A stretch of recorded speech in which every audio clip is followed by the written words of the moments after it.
Konsep dan definisi nilai tukar petani.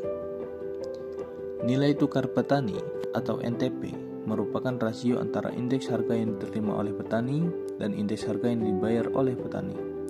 Penghitungan NTP dilandasi pemikiran bahwa sebagai agen ekonomi, baik sebagai produsen dan konsumen, petani memproduksi hasil pertanian yang kemudian hasilnya dijual, dan petani juga merupakan konsumen yang membeli barang dan jasa untuk kebutuhan hidupnya sehari-hari, dan juga mengeluarkan biaya produksi dalam usahanya untuk memproduksi komoditas atau produk pertanian.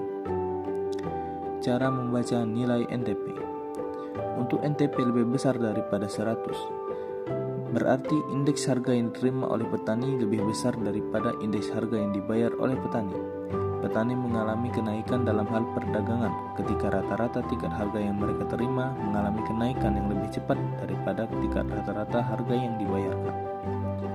Ketika NTP sama dengan 100, ketika hubungan secara umum antara tingkat harga komoditas yang dijual petani dan harga yang dibeli petani sama, harga pertanian secara umum dianggap setara antara tingkat harga komoditas yang dijual petani dan harga barang yang dibeli oleh petani. Ketika NTP lebih kecil daripada 100, indeks harga yang diterima oleh petani lebih kecil daripada indeks harga yang dibayar oleh petani. Petani mengalami penurunan dalam hal perdagangan ketika harga yang harus mereka bayar mengalami kenaikan lebih cepat daripada harga yang mereka terima. Baik, selanjutnya tujuan nilai tukar petani. Nilai tukar petani merupakan indikator yang mengukur sejauh mana petani dapat menukarkan hasil pertaniannya dengan barang dan jasa yang diperlukan untuk kehidupan sehari-hari serta kegiatan produksinya. Dalam konsep ini, perhitungan dilakukan dengan membandingkan nilai produk pertanian yang dihasilkan oleh petani dengan nilai barang atau jasa yang dikonsumsi atau dibeli oleh petani. Tujuannya adalah yang pertama, memastikan bahwa pertanian tidak hanya menjadi sumber bahan pangan, tetapi juga memberikan dampak ekonomi positif bagi petani. Yang kedua, memungkinkan mereka untuk memenuhi kebutuhan hidup sekaligus meningkatkan produksi pertanian. Dengan memahami nilai tukar petani, kita dapat mengukur keberlanjutan ekonomi petani dan memastikan adanya keseimbangan yang menguntungkan antara hasil pertanian dan kebutuhan rumah tangga serta produksi produk pertanian.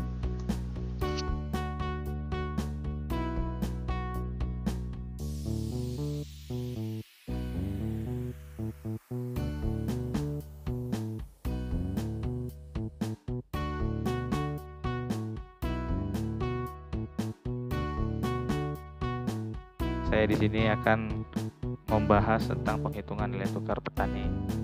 Jadi sebelum kita mulai mengetahui bagaimana cara menghitung nilai tukar petani, kita harus tahu dulu bagaimana nilai tukar petani itu sebenarnya. Jadi nilai tukar petani atau NTP itu adalah satuan ukur untuk mengukur daya tukar komoditas pertanian yang dihasilkan petani, yang mana digunakan untuk yang pertama keperluan untuk memproduksi usaha tani tersebut seperti pupuk dan alat-alat pertanian yang digunakan. Dan yang kedua juga adalah produk yang dibeli petani untuk konsumsi sehari-hari seperti nasi, gas LPG ataupun minyak goreng. Jadi kalau untuk penghitungan NTP secara umum itu NTP itu menghitung kuantitas dengan harga pada tahun tertentu sebagai dasar. Cakupan komoditas yang termasuk di dalam NTP itu seperti yang pertama ada subsektor pertanian seperti padi dan palawija.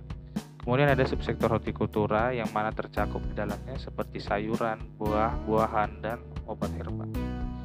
Kemudian ada subsektor tanaman perkebunan rakyat seperti kopi dan teh, maupun subsektor peternakan seperti ternak besar semacam sapi ataupun ternak kecil semacam kambing, unggas seperti contohnya itu ada ayam dan bebek, dan hasil ternak-ternak tadi yang berwujud seperti susu, daging, ataupun telur.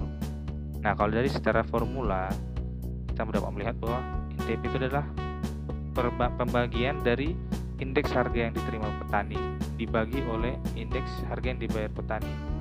Jadi kalau indeks harga yang diterima petani itu adalah nilai yang diterima petani setelah hasil panennya dijual. Jadi kalau misal ada konsumen maupun itu seperti tengkulak ataupun konsumen tingkat akhir, Nah, jadi nilai yang dibayarkan oleh mereka itu adalah nilai yang akan tercakup dalam indeks harga yang diterima petani. Sedangkan untuk biaya-biaya yang dikeluarkan petani seperti untuk makan sehari-hari ataupun untuk biaya yang digunakan untuk menghasilkan produk tersebut, mungkin seperti pupuk ataupun alat pertanian yang digunakan, nah itu akan tercakup pada indeks harga yang dibayar petani atau IP. Nah, kemudian penghitungan NTP oleh BPS itu yang digunakan untuk menghitung indeks harga yang dibayarkan petani dan juga harga yang diterima petani itu adalah menggunakan indeks Least Pares, yang mana dalam formulanya dituliskan I sama dengan sigma atau total dari harga pada tahun ke I dikalikan dengan kuantitas pada tahun dasar yang digunakan dibagi dengan sigma atau total dari harga pada tahun dasar yang digunakan dikali dengan kuantitasnya.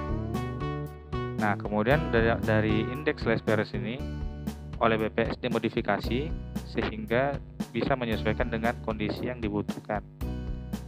Jadi kalau kita melihat dari perbandingan indeks Least Pares dengan yang hasil dimodifikasi oleh BPS, terlihat bahwa indeks Least Pares yang dimodifikasi oleh BPS ini melihat bahwa adanya pengaruh harga yang berbeda antara bulan sebelumnya dan bulan saat ini, yang mana tergambar dalam formula yang dapat kita lihat oleh layar. Mungkin sekian, terima kasih.